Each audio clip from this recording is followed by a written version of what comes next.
जैसे ही गजा में जंग जारी है, यूएसए ने दुनिया के सबसे बड़े एयरक्राफ्ट का रुख बहिरा रूम से मिडल ईस्ट की जानब मोड़ दिया है। यूएस मिलिट्री टेंस रीजन में पहुंच गई है। यूएस ऑफिशियल के मुताबिक इस मूवमेंट का मकसद हिजबुल्लाह और ईरान को हमास और इसराइल के कॉन्फ्लिक्ट से किसी भी एडवांटेज लेने से रोकना है। बहुत से एनालिस्ट का कहना है अगर ये तनाज़ा बढ़ जाता है, बाइडेन एडमिनिस्ट्रेशन का डायरेक्टली जंग में हिस्सा लेने का अमकान बहुत कम है। वाशिंगटन में एक थिंक टैंक साइमन, जो व्हाइट हाउस में सीनियर पोजीशन और national security council state department में काम कर चुके हैं, वो कहते हैं बाइडेन एडमिनिस्ट्रेशन जंग में शामिल नहीं होना चाहती, लेकिन अमेरिका ने दुनिया की सबसे बड़ी शिप जो सबसे ज्यादा जंगी सामान उठा सकती है, इसराइल की जानब भेज दी है। इस एयरक्राफ्ट कैरियर का नाम जेरल्ड आर फोर्ड है। इसका शुमार यूएसए नेवी के बहुत अहम जहाजों में होता है। इसका नाम 38 प्रेसिडेंट के नाम पे रखा गया। इसकी कंस्ट्रक्शन का आगाज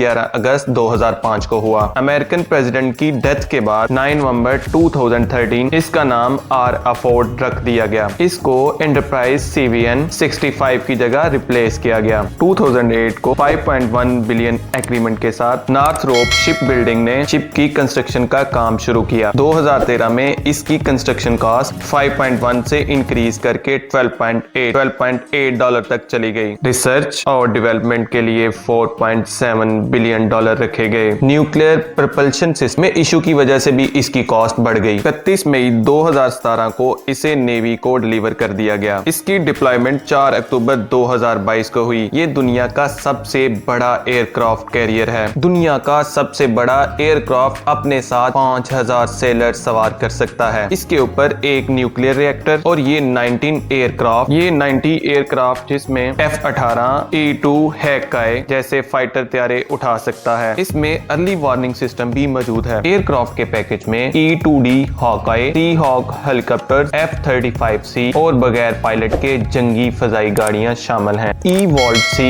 sparrow missile, medium range missile जो ड्रोन और एयरक्राफ्ट के साथ फाइट कर सकते हैं। New A-1B reactor, electromagnetic aircraft launch system, advanced arresting gear और DBR इसकी कैपेबिलिटीज को इनहेंस करते हैं। 2 हाईली न्यूक्लियर रिएक्टर 4 शाफ्ट वाले फोर्ड को पावर प्रोवाइड करते हैं। लेकिन एज ए मुस्लिम हमारा ईमान अल्लाह पर है। अल्लाह ने तब भी मुसलमानों की मदद की जब वो 313 थे और कफार 1000, और फरिश्ते तब भी उतारे थे और फरिश्ते आज भी उतर सकते हैं। बस वो ईमान की जरूरत है।